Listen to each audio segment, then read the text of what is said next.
Hello hi good morning friends I am Khushi and welcome back to my channel my lifestyle diary को। Friends आशा करछि आपण माने समस्त भलरे थिबे।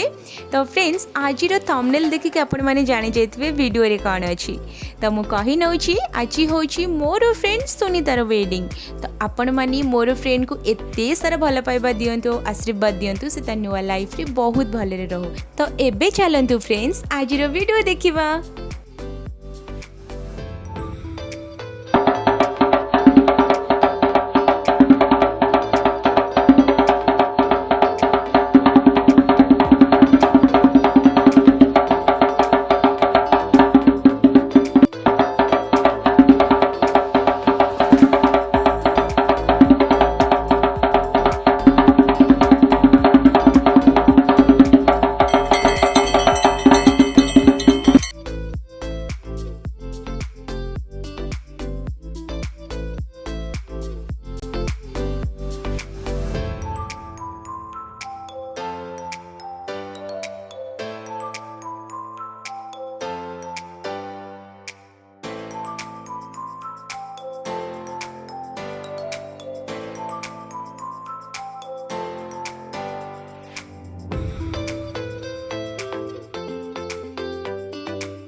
घरे जिया दीदी न कुणिया बाप घरे जिया दीदी न कुणिया रहे नहीं सबुदिन से रहे नहीं सबुदिन जन्म देवी नुहे से निजर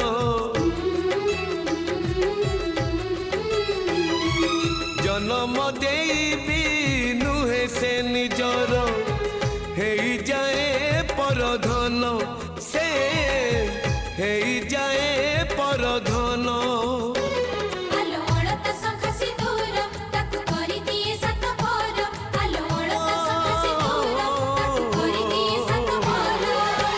विधातार पुणी एक विचार झियो चली जाए लो सासु घर ओ झियो चली जाए लो सासु घर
दांड खोजुथिब मु गले नई तुठ भी खोजिब